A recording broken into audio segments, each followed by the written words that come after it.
মালদায় এসে নিহত তৃণমূল নেতা দুলাল সরকারের বাড়ি গেলেন মুখ্যমন্ত্রী মমতা বন্দ্যোপাধ্যায়। নিহত তৃণমূল নেতা দুলাল সরকারের স্ত্রীর সঙ্গে দেখা করার পর সাংবাদিকদের মুখোমুখি হয়ে তিনি বলেন, দুলাল সরকার খুনের ঘটনায় যে যত বড়ই হোক না কেন প্রয়োজনীয় কঠোর ব্যবস্থা নেওয়া হবে। এই খুনের ঘটনায় কতগুলো কথা আমার কানে এসেছে, সেগুলো তদন্তের ব্যাপার। আমার যা বলার আমি এই নিয়ে ডিজির সাথে কথা বলেছি, এসপিকেও বলেছি। নিহত তৃণমূল কাউন্সিলর বাবলার অসম্পূর্ণ কাজ চৈতালি করবে। বাবলা আমার চিরকালের পরিচিত। মালদার রাজনীতিটা আমি ঠিক বুঝি না। ইংলিশ বাজারের এমএলএ ভোটেও আমরা হেরেছি, কিন্তু পৌরসভা কাউন্সিলর ভোটে দেখবেন আমরা জিতে গেছি। কি রহস্য বুঝে উঠতে পারি না, এই রহস্যটা আমাকে ভেদ করতে হবে। দুলাল খুন প্রসঙ্গে বললেন মুখ্যমন্ত্রী মমতা বন্দ্যোপাধ্যায়।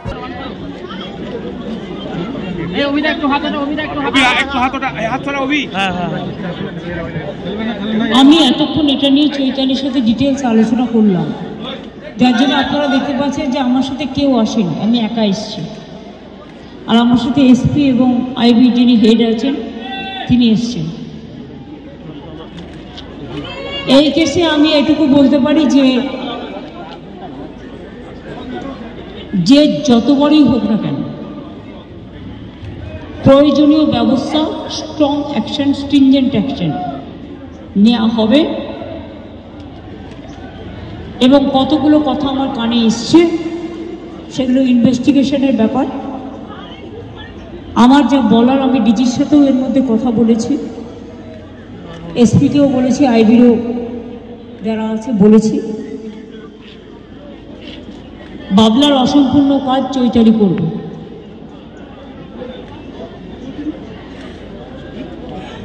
বাবলা আমার চিরকালের পরিচিত।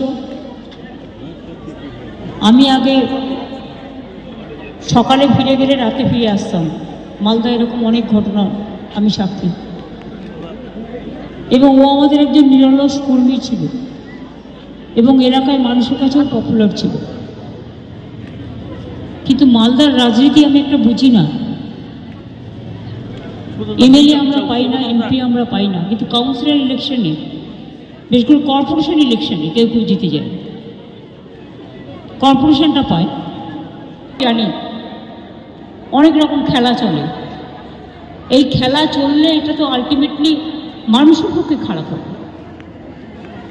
আমার এটুকুই বলার ছিল।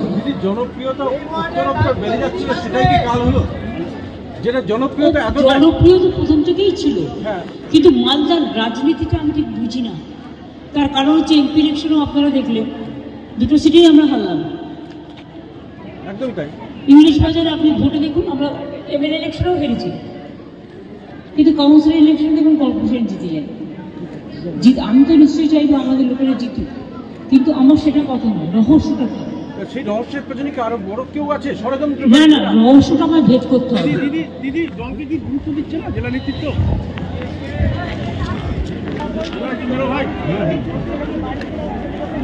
দাদা সাহেব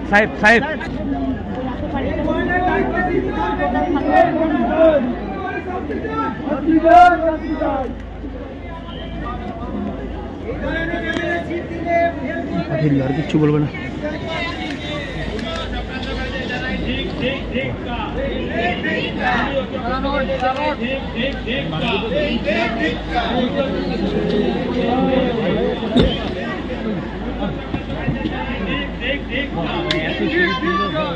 সাহেব